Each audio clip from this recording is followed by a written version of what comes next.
Hello and welcome to the November update on the State of the American Traveler, Future Partners walkthrough of the latest travel trends you need to know, and a deeper dive into how traveling consumers are thinking, feeling, and behaving.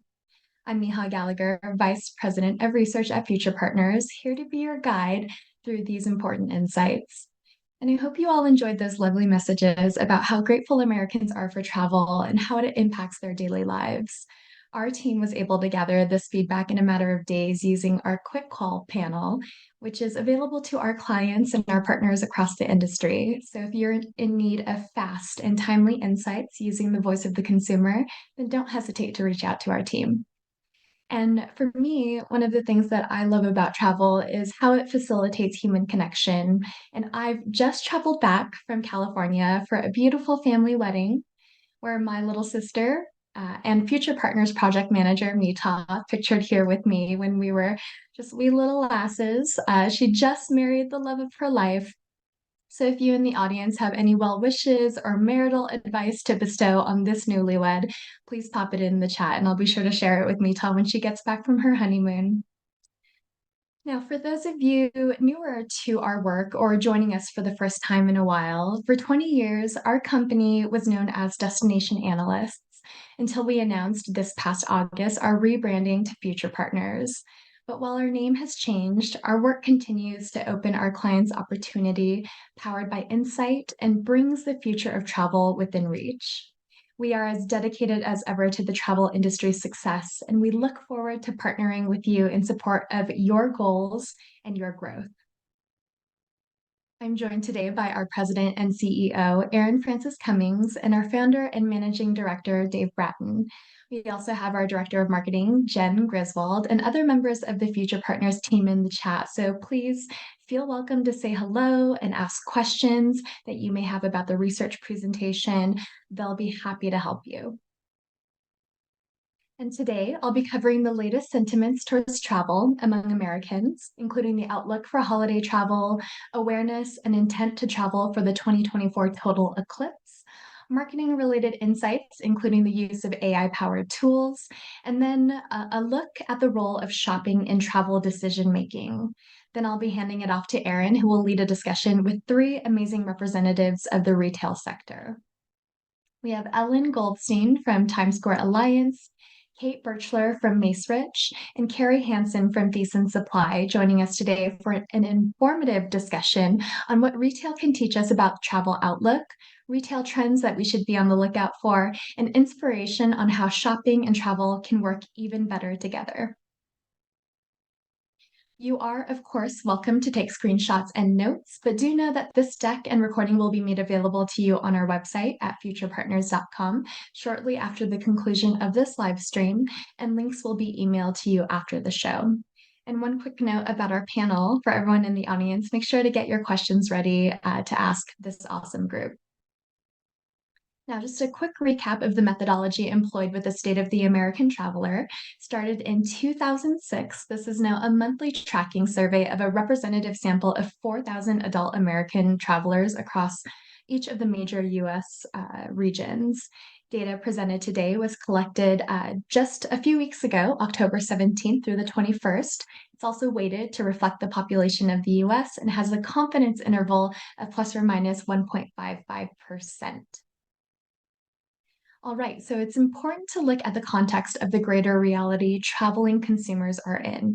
So let's begin with the latest trends rather that are impacting American travel sentiment and behaviors and the outlook ahead. So this month, 34.8% of American travelers say they are better off now financially than they were 1 year ago, outpacing the 31.9% who characterize themselves as worse off financially. This good outcome comes after an extended period of Americans being less positive about their financial situation. As shown in this time series of the percent of Americans who are feeling they are better off now in the present compared to the year prior, there was an approximate 7-point gain from last month. And positive financial sentiment is 8 points higher than at this same point in 2022. And so fewer are feeling like this is their current financial situation. Although the grocery stores are acting like I'm paying in chocolate coins when I walk out with a small basket of snacks and the total rings up to $50, which pains me every time. But I'll go ahead and end my rant there. So, perceptions of positive financial wellness is impacted by age, household income, and even where one resides.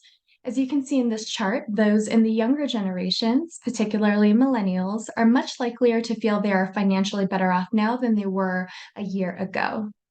And positive financial sentiment in affluent households in the US, that is, those making $200,000 or more, is nearly triple that of those in the 50 to 100K range.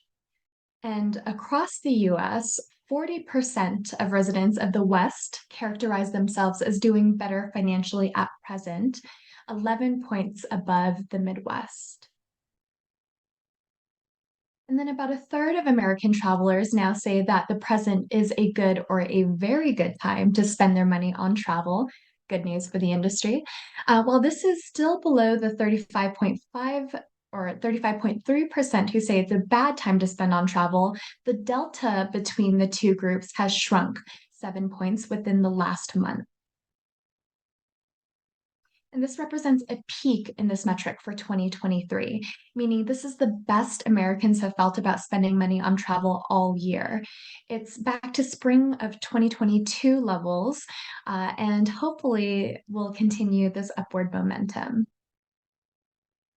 Now, positive feelings towards travel spending in the present are influenced by generational cohort, affluence, and regional residents. As you can see in this chart, over 50% of millennial age travelers feel the present is a good time to spend on travel, about double other generations.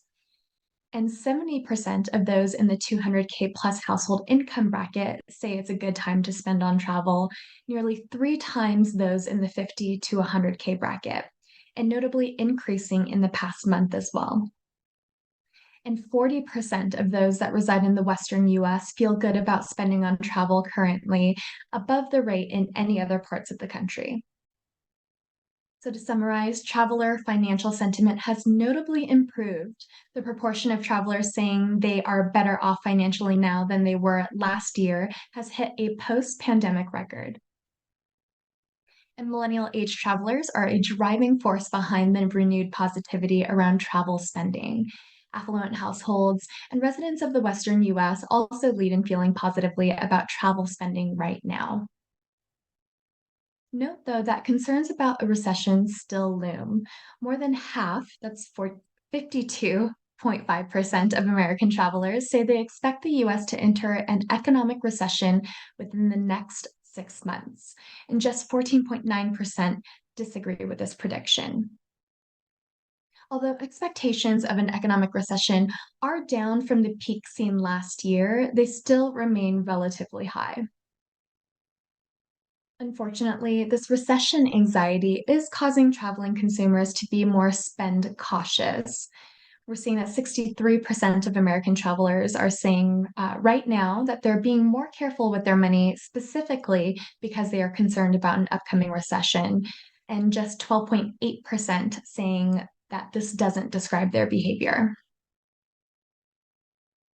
As you can see in this time series chart going back to a year ago, the spending caution has been persistent. And when we look at what Americans say has kept them from traveling as much as they would have otherwise in the past month, high costs remain the top impediment to travel.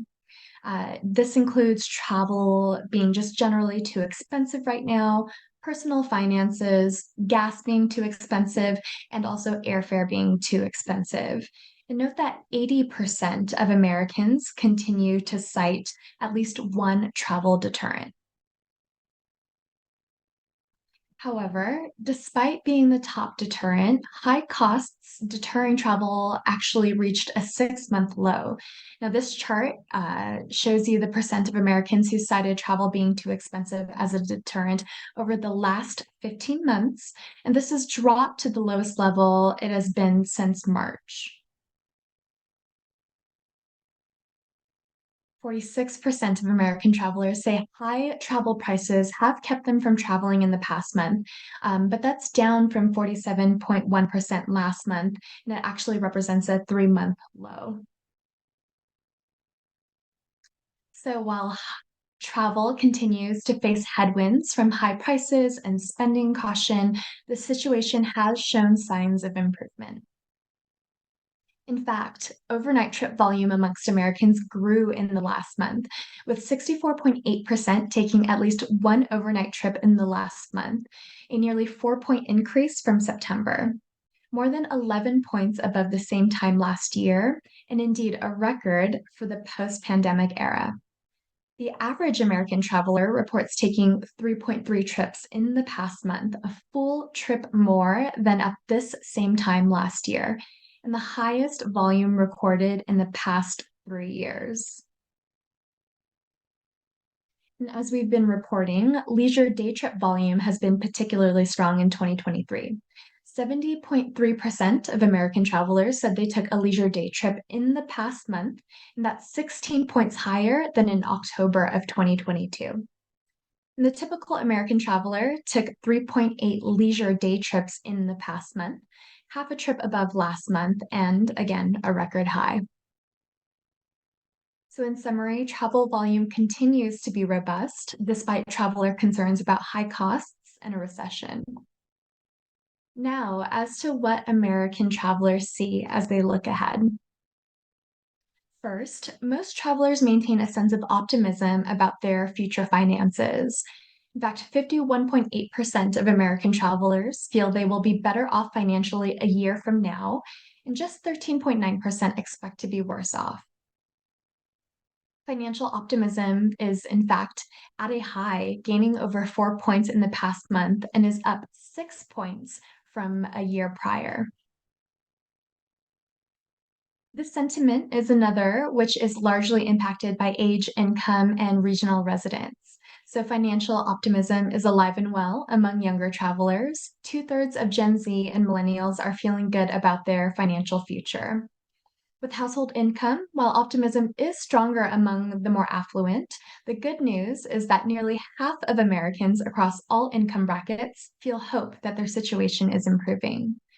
And once again, those in the Western US exhibit more positive sentiment towards their financial future.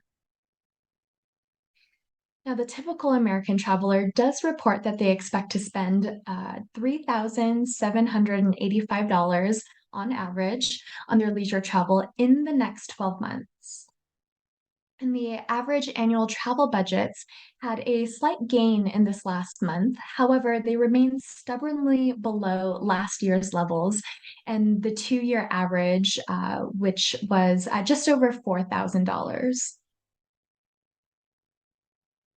Looking at travel budgets by demographics, our baby boomers have the highest travel budgets relative to other generations at $4,208. As one might expect, high earners making 200K or more have particularly high travel budgets at just under 8,500, but that is down somewhat from last month.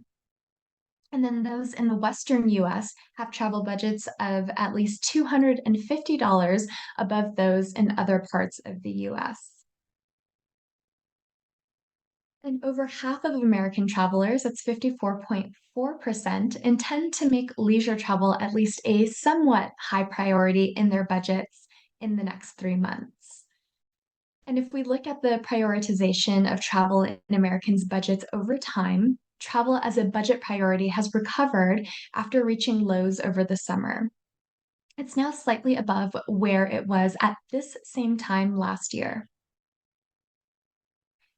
And overall excitement for travel remains high, with 86.7% rating their enthusiasm as a 6 or above on a scale from 0 to 10.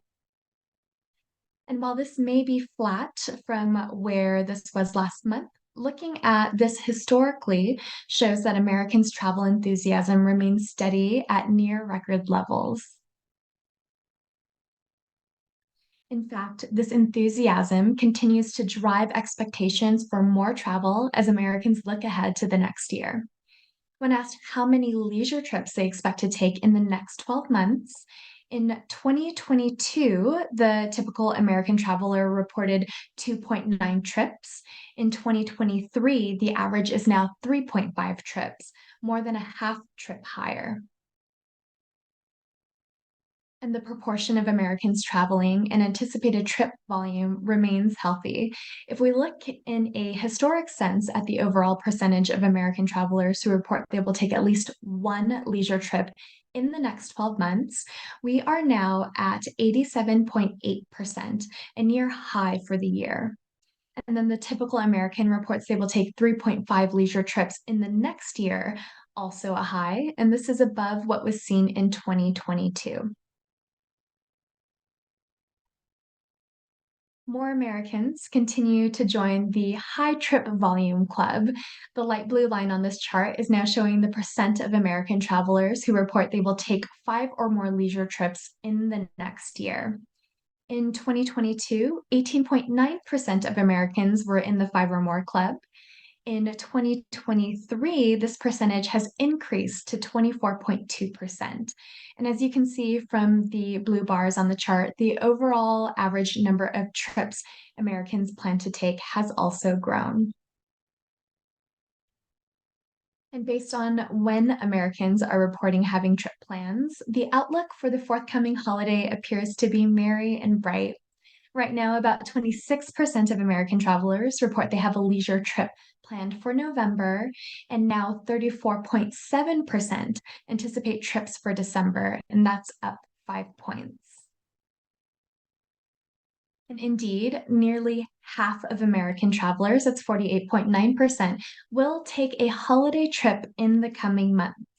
One third will travel for Christmas, a quarter for Thanksgiving, and 17% will travel for New Year's. And these rates of holiday travel are generally up over last year. Christmas travel is up by 7 points, Thanksgiving is down by 1 point, and New Year's up by 5 points compared to 2022. And the business travel outlook is also getting stronger. This chart is showing the percent of Americans saying they will travel for each of these reasons and the average number of trips they will take. Now, leisure clearly dominates, with over two-thirds reporting a primarily leisure and/or VFR trip, with 1.2 pure leisure trips and 1.3 VFR trips in the next 3 months. And business travel is also looking robust. 26% of American travelers will take at least one business trip in the next quarter, and that's up 5 points in the last month. And 20.5% will travel for a convention, conference, or other group meeting. That's also up 4 points since last month. When asked for the realistic assessment of how many days they will have available for leisure travel in the next year, the average across all American travelers was just over 2 weeks at 15.3 days. What about international travel intentions? Well, good news for the destinations outside the US who are on the webinar with us today. We found that 36.7% of American travelers now say they will travel abroad over the course of the next 12 months, a record high and another sign of how well Americans are feeling about travel right now. So, in summary, improving sentiment about their financial future and the economic outlook looks to be fueling an even more robust holiday travel season. Now, to close out this section on outlook for travel, let's take a look at Future Partners travel sentiment indices. These indices are designed to help you better understand the big picture by bringing multiple valuable data points together, and the index values are calculated by combining these key questions that you see up on your screen here. Now, illustrating the positivity we see in this month's findings, the current travel sentiment index rose 8 points in the last month to reach a high. The future travel sentiment index rose 3 points to reach a near high not seen since March. And looking even further ahead into 2024, there's a total eclipse taking place in April. So, are Americans already inspired to travel for this epic event? First, we asked Americans about their awareness of this event, and currently 33.8% are aware of the total eclipse taking place in April. Awareness of this event is highest among millennials at 39% and baby boomers at 36%. As for travel expectations to observe the phenomena, right now, 29% of American travelers say they are likely to do so, which is highest amongst millennials at 52% and Gen Z at 31%. As for the states or countries they are likely to travel to or within to experience the eclipse, Texas was cited most often at 43.9%, followed by New York at 33% and Canada at 17.1%. All right, let's now move into American travel inspiration and planning behaviors with a special look at the current intentional use of AI for trip planning. First, for context, note that most American travelers are actively travel dreaming and planning. About 81% of Americans did some form of travel planning or dreaming in the past week alone. 16.5% made travel reservations, and a third, that's 33.4%, researched travel ideas online. When Americans are asked about where they can best be reached with travel promotions and marketing right now, their preferred sources of inspiration lean heavily, as you'd expect, into the internet and social media. Email is the strongest of the traditional digital tactics. And for those of you particularly focused on the timing of marketing or media placements, we've been reporting that Americans' anticipated vacation planning windows have shrunk considerably in the last year, as shown in this time series chart. The typical American traveler is now saying they would plan a week-long vacation just 9.9 weeks out. And this is over 2 weeks less than the planning window reported at the end of 2022. And when we ask how many weeks in advance they begin planning their most recent overnight trip, it appears on average Americans are taking just over 6 weeks to plan these trips. Now let's hear from you. Before I show you what's been happening with Americans and AI around travel, I'd love for you in the audience to answer this question for me. So, from our survey, what percent of American travelers have used AI tools to help plan or prepare for trips in the last year? Is it 7%, 16, 21, 32? Well, the votes are in, and it looks like the top answer choice was 16%, with 49% in the audience selecting that response. Second is 21%, with 22% of our audience selecting response option. And the correct answer is 16%. So yes, when asked if they've used AI tools to help plan or prepare their trips in the last year, 16% of Americans said they have done so. And interestingly, this is double the rate who said they had used AI tools for travel inspiration or planning when asked back in June of this year. AI early adopters in travel are affluent, big spending, and young, as illustrated in this table on the right, comparing them to other travelers.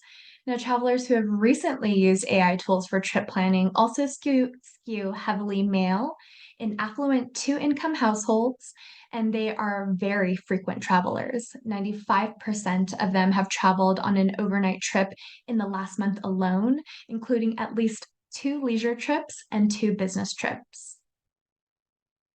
And if we compare the rate of AI use now to use of other common travel planning resources, we see that the use of AI tools in trip planning is headed towards the mainstream. AI tool usage is at 16%, which is close to the rate of use of digital influencers. And it is currently half the rate of usage of any DMO resource like destination websites or visitor guides. And currently, it's about a third the rate of usage of social media. We asked those who said they use AI to help plan their trips in the last year, which of these tools have they used? And among those that have used AI for travel, the top tools used to plan trips include ChatGPT at 65% or 10.3% of all travelers, Trip Planner AI at 25% or 3.9% of all travelers, and TripAdvisor's AI-powered assistant at 23% or 3.6% of all travelers. We also asked AI travel tool users their reasons for choosing these resources to help plan their travel, and their responses largely settled on better personalization, because they like to try new things, because these AI tools have comprehensive information, and these tools are considered faster and easier to use compared to other informational sources. All right, with the holiday season upon us and our discussion with retailers coming up next, let's take a look at the relationship between shopping and travel. Now, we track over 2 dozen travel passions in the State of the American Traveler. I'm just showing you some of the top here right now, and this ranges from foodies to hikers, video gamers to museum enthusiasts. And one of those is, of course, shopping. And this chart is showing you the percent of Americans who rate their interest in each of these passions as a 10 or a top box score here. We see that shopping is a top three passion. In fact, 47.2% of American travelers rate their passion for shopping in the top two box on our scale. When we ask American travelers about their most recent overnight trip and the specific travel activities that were important to their decision to take this trip, shopping comes in second behind restaurants, above even taking pictures and videos for social media and outdoor activities.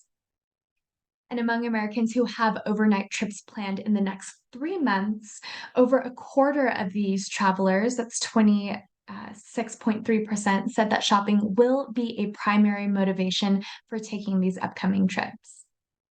As for expectations for spending on holiday shopping, it looks like many bank accounts may be slimmer after the holiday season. Oh, 31% of Americans plan to spend more or much more for holiday shopping compared to last year. 38% say they expect to spend about the same on holiday shopping, while 26% report they will spend less this year. And expectations to increase shopping expenditures are highest among millennials, affluents, and residents of the Northeast. All right. So that is actually a wrap on our November update.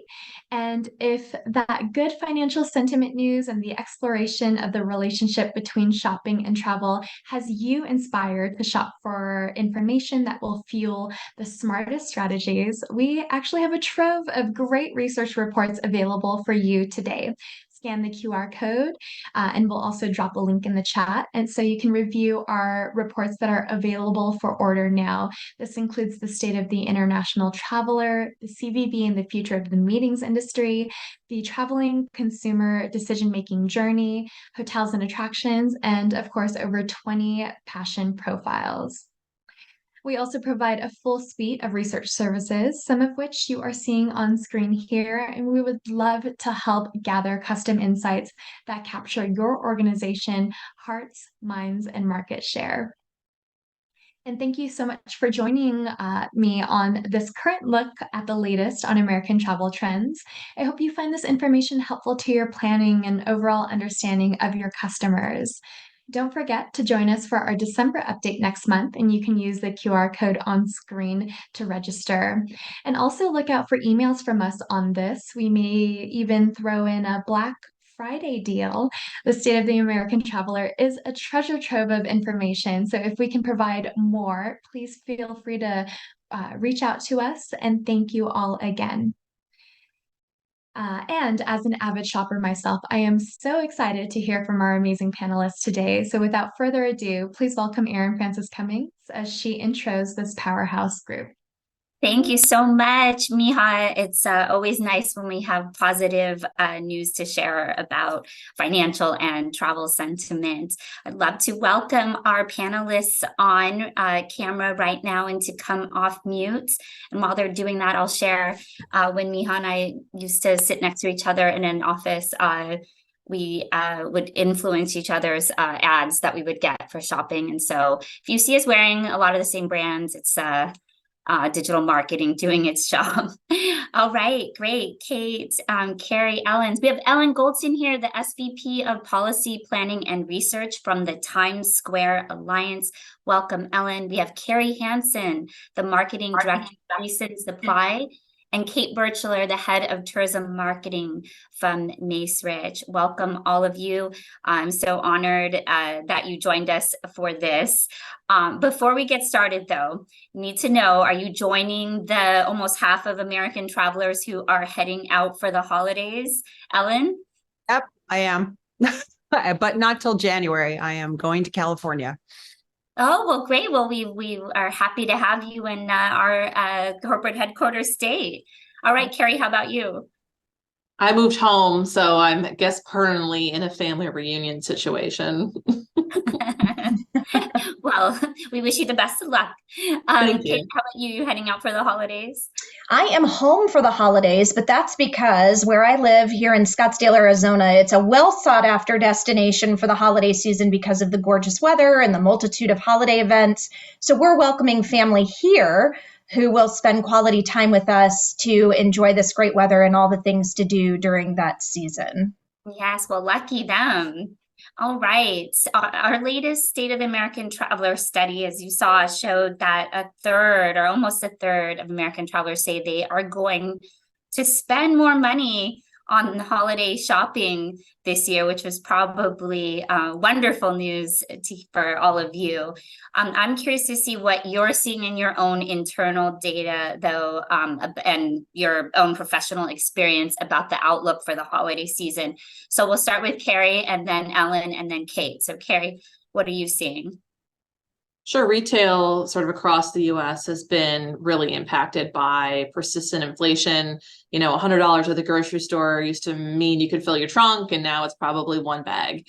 And so retailers who had grocery were really relying on a lot of that business, but that's really eroded in the third quarter, and lots of indications in the fourth quarter that consumers are going to be tightening their belts a little bit and maybe buying a gift or two for themselves, and maybe not, you know, gifts for everybody on their list in prior years. Clothing and footwear has been one of the hardest areas hit as far as people drawing back expenditures. So lots of local boutiques and businesses are going to need a lot of help driving some of that interest. From a gift giving standpoint, value is the number one name of the game. People are looking for the best deal. And from a personal perspective, I can tell you, in watching pricing at about 50 different retailers, both mass retailer and smaller, you are not going to find better deals coming up through this holiday season. Okay, great tip. I think we're all happy to hear that. All right, Ellen, what are you seeing? Yep. So we're obviously an interesting area because nobody lives here. So our retail environment depends entirely on office workers, visitors, people going to the theater. And our office workers aren't really back. We have found that as far as theater goers, New Yorkers and domestic and international travelers are the people who are back. Our tri-state day trippers, they're not back. This has really had an impact on our retail environment. That's been really interesting. So we used to have a lot of sort of flagship clothing retailers in Times Square. They're either gone or on their way out. What we are seeing, besides a lot of food and bev, and particularly quick service food and bev, we're actually seeing a lot of international IP-driven retailers coming into our district. We had a company called Miniso open in Times Square. We had some like manga stores open in Times Square, and also just like, you know, a lot of Asian IP driven stores coming in, and they are doing very, very well. What we have seen in the third quarter is actually the first real resurgence in retail spending in the district that we've seen since the pandemic, particularly among domestic visitors. Retail spending surged in the last quarter, but Overall, we're almost 40% above what we were last year in retail. A lot of these IP-driven retailers are new, so we're wondering if that's a correlation. And we're all finally about 17% above where we were in 2019 as far as retail spending. So we are cautiously hopeful for this holiday season because we are very unlike any other place you would go shopping in New York City. Yes.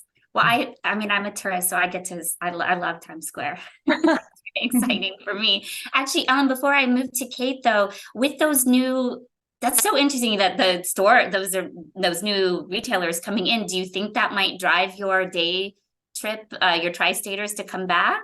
Possibly. There's a lot of local news coverage that there's crime and quality of life problems. It is not true. Particularly the crime is not true. The numbers are not up, but we have a feeling that is not impacting travelers, but it is impacting people from New York, New Jersey, Connecticut who don't want to come into Times Square right now. It's not impacting New Yorkers because we're here every day and we see it. We don't feel unsafe, and it's not impacting travelers. So we're hoping if we can get some positive messaging about the neighborhood out there, maybe we'll see those people start to come back. Yeah, well, that's a whole nother panel session, but I will, because you brought it up as a San Franciscan. San Francisco is also not how it's portrayed in the media. And I will say, I was just in Times Square last month and I felt very safe. So anyway, again, for another panel, Kate, what are you seeing in your data and your experience about the outlook? Sure. Macerich is optimistic about the holiday season. Researchers from the National Retail Federation are estimating a 3 to 4% increase in retail sales for 2023. And all the properties in the Macerich portfolio, we cross the United States, predominant on the West Coast and in the East Coast. And those in our high performing regional town centers, we're ready for a strong and festive holiday season. I think what's really interesting about this holiday season, well, first of all, if you can believe it, I mentioned this earlier, Thanksgiving is 2 weeks from tomorrow. So I think people are getting into the spirit as the temperatures drop.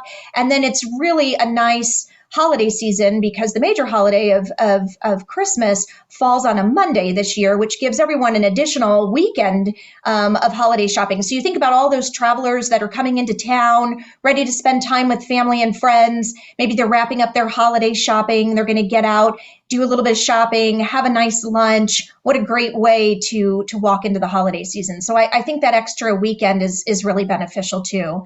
I think the other key aspect of holiday business for our centers is that in-person holiday shopping at Macerich centers across our portfolio really gives people the ability to choose the gifts they want and bring them right home then. And we've coined that gift assurance, if you will. And so I think the ability to find what you're looking for, have that experience shopping with a family member or a friend during the holidays just makes it that much more special when you go home and wear that or give that particular gift. Gift assurance, that's genius, Kate.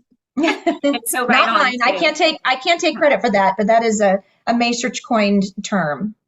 Okay, well, my next question is more of a fun one. It was inspired by you, Kate, because the last time we had you on this event, you told we were talking about trends, and it was when the bubble pop, those like pop toys were trendy, and you The Pop-Its. So I'm just curious, what's the trendy thing that you're all seeing right now? Kate, anything you're seeing that we should all be aware of and maybe can use in marketing?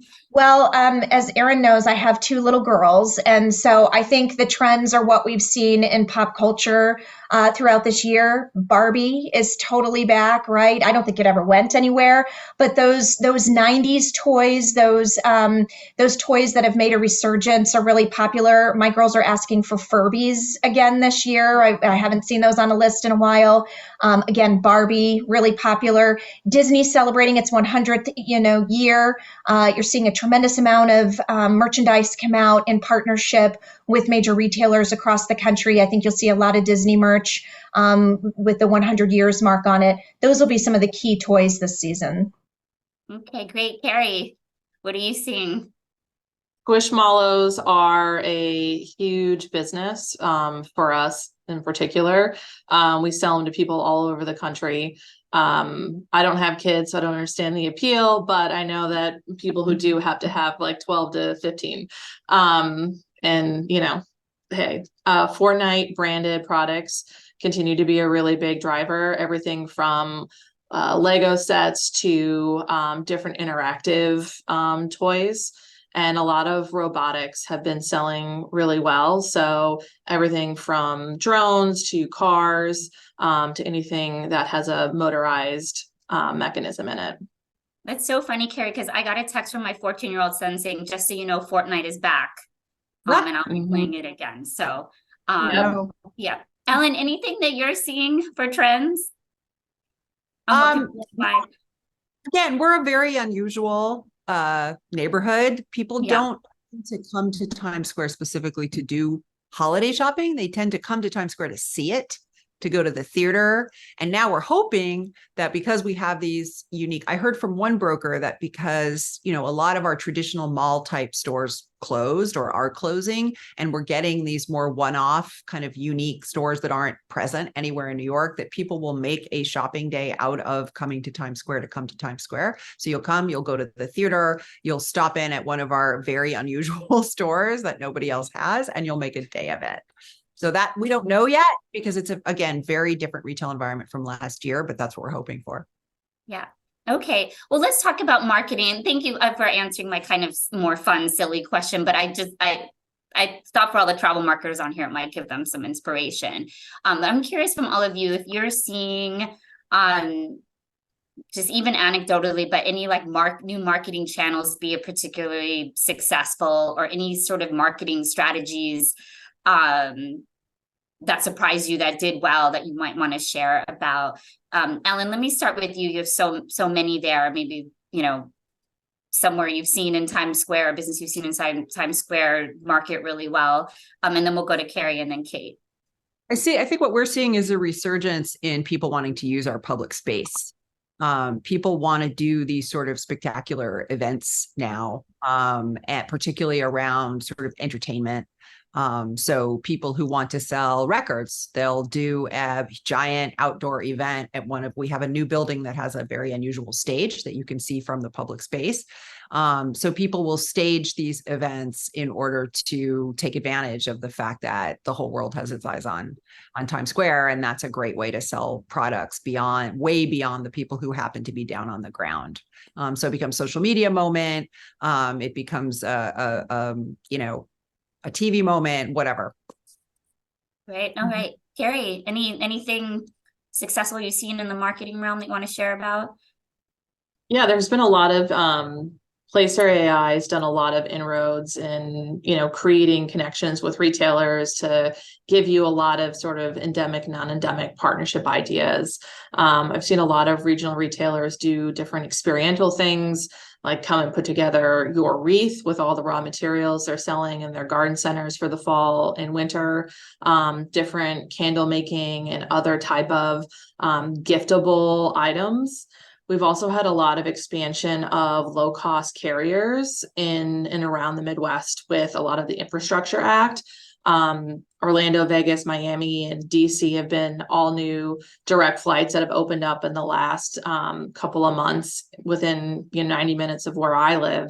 And there's been a lot of really interesting out of home driven by the airport, not necessarily by the destination or regional destinations. That's been pretty interesting to see. Yeah, the intersection between travel and shopping is what we're talking about today. Okay, Kate, what about you? Anything interesting on the marketing front? Yeah, go ahead. Sorry. I think we have a robust tourism strategy. It's targeting both leisure and group. I think key to everything we do is relationship building, right? I mean, we've had to completely foster and rebuild so many relationships over the last handful of years. As the industry has changed and new people have come in and companies have reemerged. And I think that continues to always be opportunity number one and priority number one when it comes to our industry, both from a retail tourism standpoint and also from a hospitality, travel, and tourism standpoint, because it's what we do, right? Is create a hospitable environment for our travelers. And we've continued to be successful in partnerships that are longstanding. We've always worked on a national level with Marriott. We have a national Marriott and Macerich shopping package that's available at any of the Macerich brands across the country that are in close proximity to our shopping centers. We continue to highlight our retailers. We have a visitor savings pass program, a digital download, multilingual. It's been in existence for 20 plus years. An incentive for guests is always key. We talked about, the importance of being sales driven. Everybody loves a good deal, whether it's outlet or full price centers. So that's always been beneficial. We have over 250 retailers, over 400 offers in our combined visitor savings passes for our centers across the portfolio. And of course, just like everyone else, we're testing AI tools as well to see what makes sense. And then in the social space, I think it's really interesting to look at opportunities to organically engage the retail experience when you're coming into a shopping center as part of the travel inspiration of why you're choosing a destination. So we're aligning ourselves with our destination partners in their social media channels to ensure our message is included there as part of the overall narrative. Yeah, actually, Kate, the question I had specifically for you is on, as we saw in our research, how much shopping is a motivator. I was hoping you can actually share more for some of the destinations or local businesses on how you work together to kind of capitalize on shopping being such a motivator for travel. Sure. So we believe it is of most importance to align ourselves, our Macerich properties, with our convention and visitors bureaus and state offices of tourism to ensure that retail tourism is part of the destination narrative. I think it's very interesting intel that's recently come out from the World Travel and Tourism Council that U.S. shopping continues to be the preferred destination for global travelers. And that's really great. It used to be that, of course, people were going to go shopping when they come into a destination. Now and your research shows this too, right? It's becoming more of a reason why someone is choosing a destination. And I think that's really important. So we find ourselves deepening our alliances and our relationships with the convention and visitors bureaus, again, taking advantage of all of the membership opportunities, making sure we're engaged, serving the organizations by participating in trade shows and sales missions that make the most sense. And then knowing that the path to purchase starts with the Convention and Visitors Bureau websites, ensuring all of our information is listed there, it's accurate, that we're really focusing on what our Macerich centers are known for, and that is the fact that we are shopping, dining, and entertainment. And the new buzzword is retailtainment, right? So what is that experience you're going to have when you come into our shopping destinations? We want people to know that they're not just coming to go shopping. They're going to walk away saying, wow, that was a really great experience, firsthand touch, and what we can offer to them that is unique from what they can experience in their own backyard. So all of those opportunities that the Convention and Visitors Bureaus extend to us, we absolutely take advantage of and look for ways to be strategic in working with them, again, to ensure that retail tourism is part of their story. Yeah, great. Yeah, and on that same line of thinking, Ellen, let me go to you because you also offer the opportunity if we visit Times Square to be well-fed, have unique things to come home with, and be definitely entertained. How do you, or can you share, how do you get all these various businesses to work together to promote Times Square? So one of the things we just did recently is we heard from some of our businesses that people don't want to come to Times Square because they've heard, because it's a tourism area, that it's overpriced.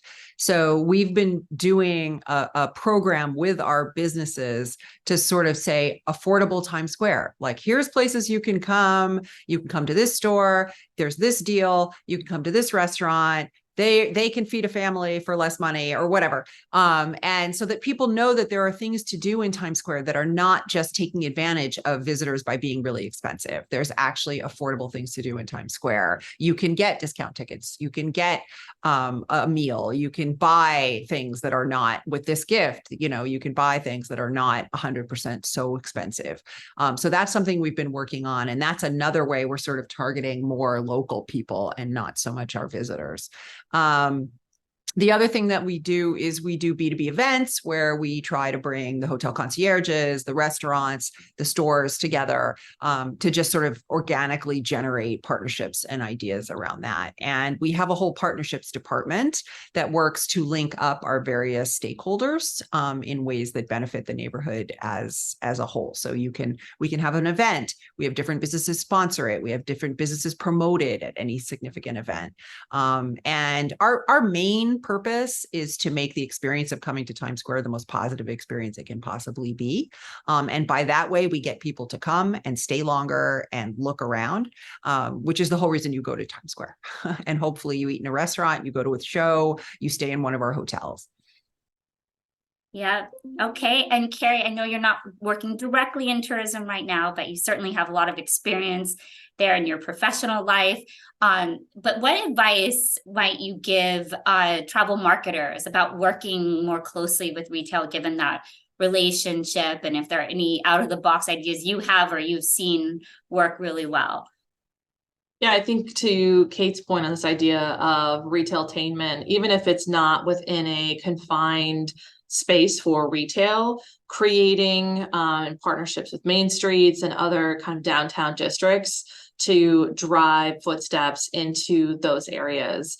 In the Midwest, especially, there's a very strong Germanic tradition. So there are lots of Christmas markets and evening shopping events and shopping nights, and creating a lot of branding and marketing about that. People drive all over. They'll drive for hours to go to Christmas markets in Illinois and Wisconsin and Minnesota. I hate a road trip, so that's not me. But a lot of people really spend all of their weekends traveling to these holiday markets and finding a way to really build and brand up a lot of those different things, whether it's shopping passports, holiday events, and really helping drive those footsteps. Since a lot of the research from Placer and other places are signaling just a drop in overall average footsteps. Well, Carrie, I feel unpatriotic admitting this with you, but I'm not a huge voter either. But again, it feels very unpatriotic to say that. Okay, well, thank you all. I have one final question for you, and I was just guilty of this. We often think of retail around this time of year, but I bet there are other times that the travel industry or travel marketers should probably be thinking more about retail. Kate, and don't say all the time, we know all the time, but are there any other kind of seasons or peaks that the industry may not be aware of that we need to be thinking about retail and that relationship? Ellen, let's start with you. Yeah, summer. I mean, summer is our boom time. That's when people are traveling, but that's when people come to Times Square, because we do have this enormous public space which we activate in the summer with Broadway concerts and different kinds of unique entertainment events. And the idea is it's warm out. People want to be outside. People want to be in the city. And it's a huge opportunity for coming to Times Square. And it's a huge opportunity for our retailers too, because there's just so many bodies in the square at that particular time. I know, it's so fun. Kate, any other peak periods that people don't often think about, or when you see they should be thinking about retail? Well, you took my answer away by saying all the time. So I'll say high season. High season on all the major markets is a great time to be thinking about incorporating retail tourism into your message. But other key seasonal timeframes, I think Lunar New Year, as we continue to welcome back our Asian travelers and those in our communities who celebrate the Lunar New Year. That's always been a festive time for us to celebrate. And then seasonal events, right? So spring, of course, is a big time frame with Easter and Earth Month, and then you roll right into Mother's Day, Father's Day, graduations. Those are big times. And then, of course, back to school is right on the heels of that. That's a big opportunity for travelers to shop the back to school seasons because those kind of shift a little bit depending on what part of the country you're in. And then sales season. Of course, everybody loves the sales season. So January, July, those are great times to get merchandise at a great price too. Yeah, I've been surprised that I don't get more marketing about doing back to school shopping trips. So that one I think is for those parents that spend a lot of money on that. Okay, Carrie, last but not least, and I'm very curious to see as being more in a traditional retail space, what you see. A lot of our markets serve customers who might be traveling other places. So spring into early summer is a big time for us. We see some of our biggest sales in children's shorts, flip-flops, kind of warm weather clothing, assuming that parents are going to get kids out of school and immediately go to Florida or Arizona or someplace else.